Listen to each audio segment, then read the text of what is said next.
பிரியமான நேயர்களே, இந்த நிகழ்ச்சிகளானது உங்களுக்கு ஆசீர்வாதமாய் பிரயோஜனம் உள்ளதாய் இருந்து வருகிறது என்று நாங்கள் நம்புகிறோம். இன்றைய நாளிலே நாங்கள் பல வருஷங்களுக்கு முன்பாக நடந்த ஒரு உண்மை சம்பவத்தை பார்க்க இருக்கிறோம். பபிலோனியா தேசத்தையும் அந்த சாம்ராஜ்யத்தையும் அரசாண்ட ஒரு அரசன் இருந்தான், நேபுகாத்நேச்சார்.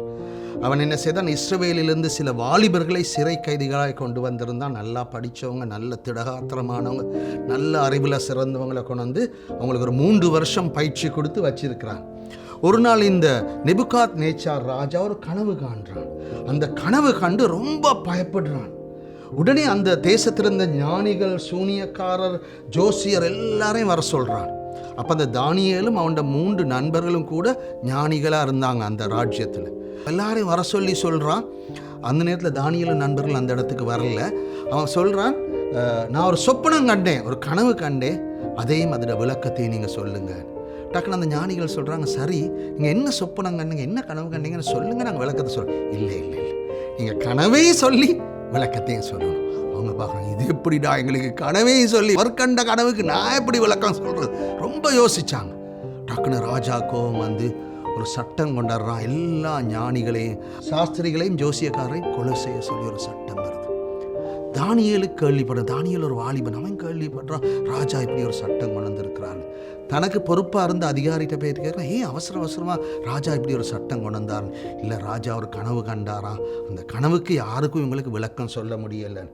ராஜாட்ட கொஞ்சம் டைம் கேளுங்கன்னு சொல்லி டைம் கேட்குறான். தானியேல் ராஜாவிடத்தில் போய் சொப்பனத்தின் அர்த்தத்தை ராஜாவுக்கு காண்பிக்கும்படி தனக்கு தவணை கொடுக்க விண்ணப்பம், எனக்கு கொஞ்சம் டைம் தாங்க.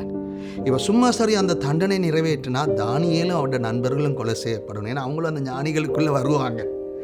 உயிர் போற அச்சுறுத்தலுக்கு மத்தியிலேயும் இவன் என்ன செய்யறான், பதறாமல் நிதானமாய் செயல்பட்டான், அமைதியா சமாதானமாய் செயல்பட்டான். அதுக்கு காரணம் என்ன தெரியுமா?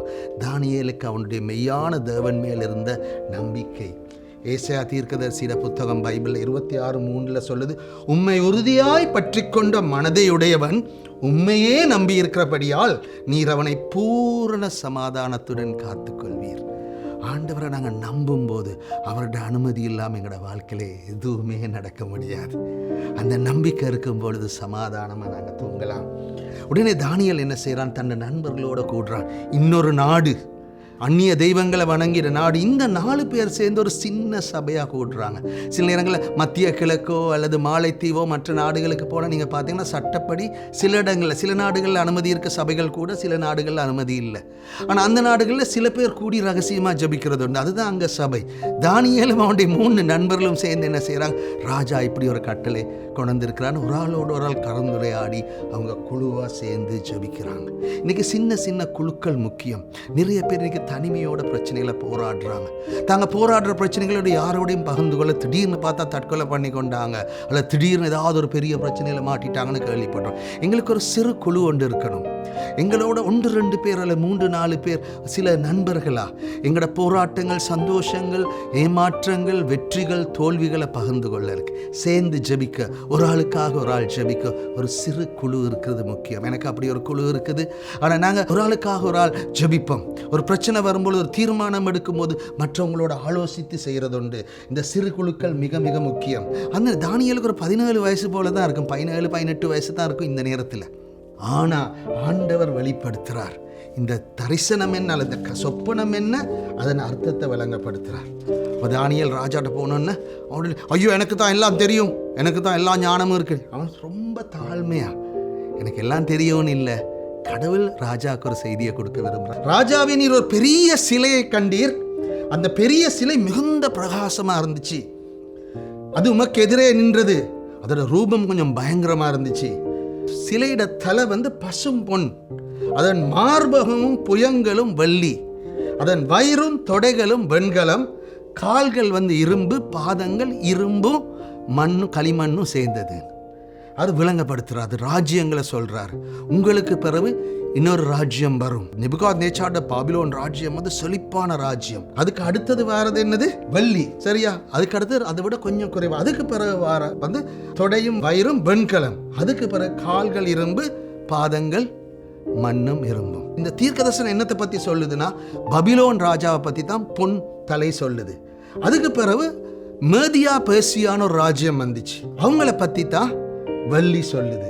அதுக்கு பிறகு நாங்கள் பார்த்தோம் வெண்கலம் கிரேக்க ராஜ்யம். அலெக்சாண்டர் உங்களுக்கு கேள்விப்பட்டிருப்பீங்க.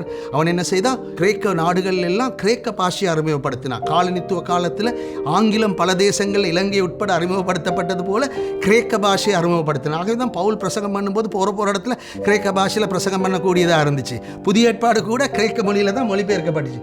பிறகு வந்தது கிமு 63 ரோம ராஜ்யம் வந்துச்சு. அப்போ இந்த சிலையை ஒரு பெரிய கல் சிலையை உடைச்சிட்டு போகிற மாதிரி அவர் சொல்கிறாரு. சரியா? நீ பார்த்து கொண்டு இருக்கும் போதே கைகளால் பெயர்க்கப்படாத ஒரு கல் பெயர்ந்து கொண்டு அந்த சிலை இரும்பும் களிமண்ணியமாகி அதன் பாதங்கள் மேல் மோதி அவைகளை நொறுக்கி போட்டது. இயேசுட ராஜ்யத்தை பற்றி தான் அந்த கல் சொல்லுது. கல் பெருசா மாறுது. அப்போ சொன்ன மாதிரியே நடந்துச்சு. பபிலோனுக்கு பிறகு மேதியா பெர்சியா ராஜ்யங்கள் வந்துச்சு. அதன் பின்பாக நாங்கள் காண்றோம் கிரேக்க ராஜ்யம் அலெக்சாண்டர்.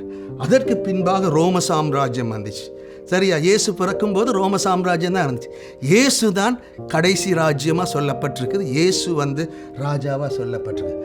இந்த விளக்கத்தை சொன்னோன்னு ராஜாதி ராஜாவாகிய நேபுகாத்நேச்சார் என்ன செய்கிறாரு? தானியேல்ட காலில் முகங்குப்புற விழுந்துடுறார். உங்களோட கடவுள் தான் உண்மையான கடவுள்னு அவர் சொல்றாரு.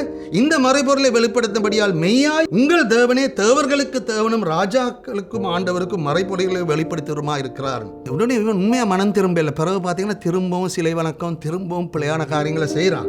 ஆனால் இந்த இடத்துல ஆச்சரியப்படுறோம். கனவையும் சொல்லி விளக்கத்தையும் சொல்லிட்டாங்க. உடனே அவன் என்ன செய்கிறான்? தானியேல் ஒரு பெரிய ஆளாக்குறான். பின்பு ராஜா தானியேலை பெரியவனாக்கி அவனுக்கு அநேகம் சிறந்த வெகுமதிகளை கொடுத்து அவனை பாபிலோன் மாகாணம் முழுவதுக்கும் அதிபதியாகவும் பாபிலோனில் உள்ள சகல ஞானிகள் மேலும் பிரதான அதிகாரியாகவும் வைத்தான்.